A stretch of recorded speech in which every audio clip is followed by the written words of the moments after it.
So the 2013 charts of Google's most popular searches in Australia are just in, with the top Google search at number 1 being "What is twerking?", shortly followed by "Who is God?". Now, on saying this, I don't think you have to be a genius to figure out which of the two questions is more important to be asking Google. I mean, one could potentially explain the reality of our existence, while the other would potentially leave us scarred for the remainder of our existence. And look, I know there's a lot of skepticism surrounding this issue, and quite frankly, I don't blame you.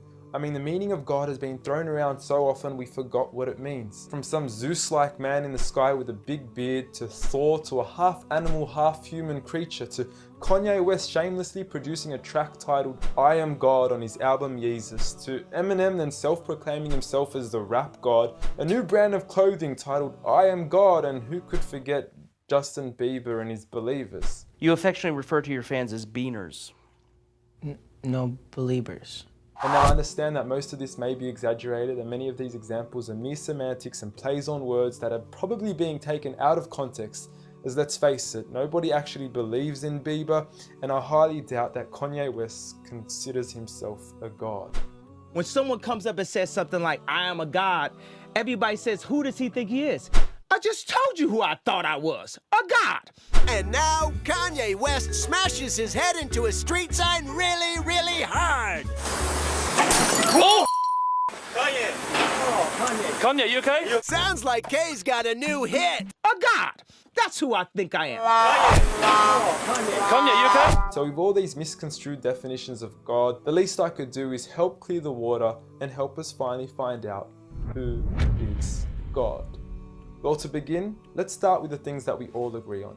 First and foremost, we're here. We just began and we exist. And like all things that begin to exist, they require a cause. Things don't just come out of nothing, and although at times we sometimes wish they would, they don't. If I told you that this glass sprang into existence, this glass made itself, you said Muhammad Ali's crazy.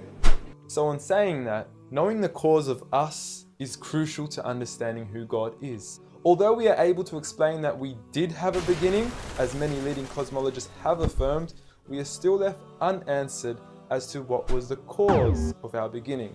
And before you lash out saying, "Oh, but we can't see what happened before we began," or "You can't prove there was a creator," we say quite openly, neither can you disprove a creator. And by observing the reality of our world and our existence, its order, its structure, and the systems, I see no reason not to believe in a creator. But then one may ask, where did this creator come from? What was the cause of him? And it will go on forever and ever, which would most probably lead to us never have ever been created.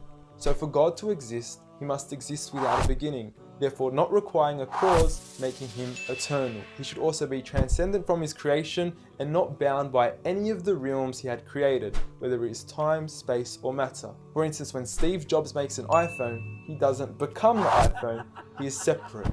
And of course, we could also argue that he is one. This makes the most sense, and it would also avoid any potential conflict between two disputing all-powerful gods with conflicting interests. But we still don't know which God is he. Are you Zeus? Are you Thor? Are you Yahweh? Well, if you agree with everything I've said up until now, you will realize that each of these gods don't fit into our established criteria of who God is. They are all created beings, they are not eternal, they have not created anything, they are dependent, and they require sleep, rest, oxygen, and food. So who is the one and only true God?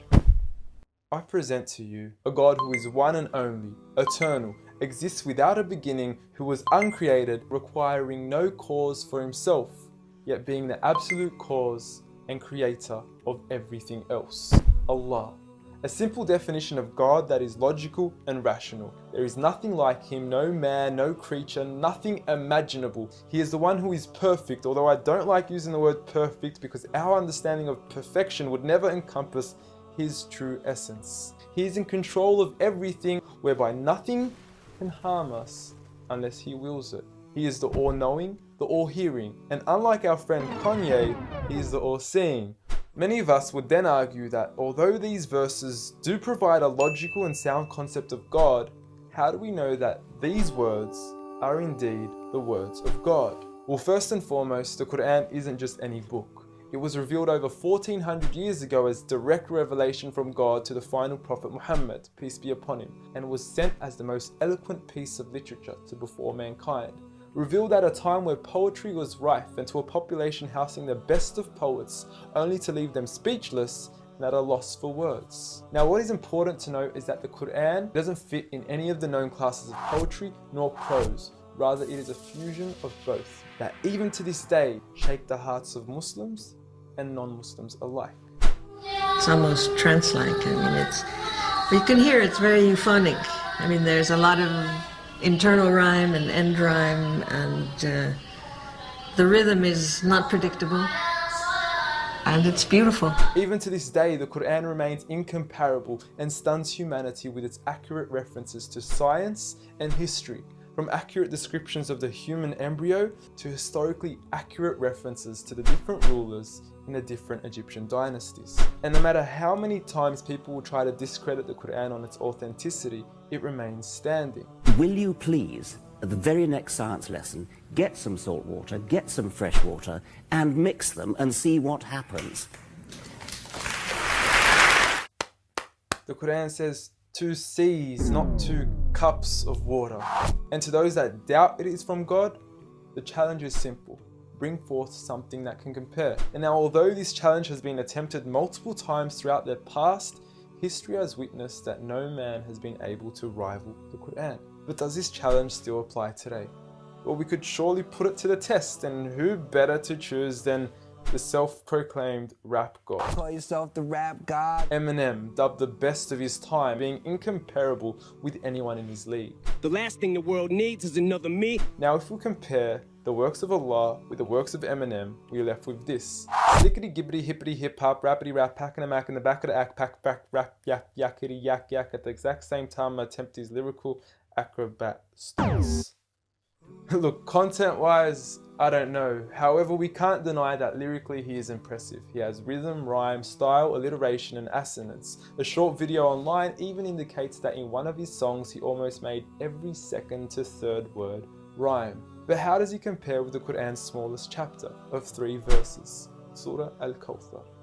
Now, in just 10 words, Allah is able to use over 30 linguistic and rhetorical devices, including emphasis, multiple meaning, grammatical shift, word order and arrangement, ellipsis, conceptual relatedness, intensification, choice of words, repetition, intimacy, exaggeration, and prophecy, along with many, many more. What's also important to note is that the linguistic devices in the Quran aren't just thrown about randomly. For instance, Allah would use palindromes strategically to describe the terms glorify your Lord and the orbiting of planets, as though both processes are occurring continuously, non-stop, one after the other. The shortest chapter in the Quran also contains a rhetorical device that no one can compete against nor replicate: prophecy.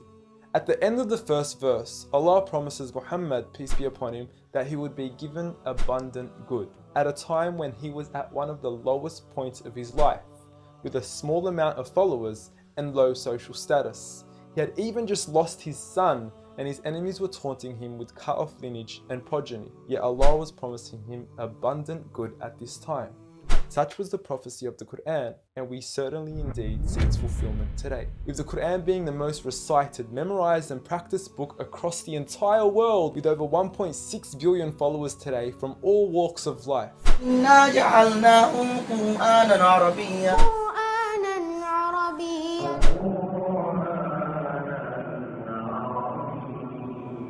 Now, I know many of you are probably thinking, okay, cool story bro, but what's the purpose of the Quran? Well, the importance is that it gives meaning to life, from our overall purpose of existence to why we're here and what happens once we die. God teaches us that each and every single one of us is being tested. We weren't created for mere play, we were created with a purpose, and that is to be obedient to God and His rules. Those who believe, there is reward, and those that don't and are arrogant, there is a punishment. And look, I apologize for trying to squeeze all this into one small video, but I've given you everything you need to know who God is and why we are here. So read.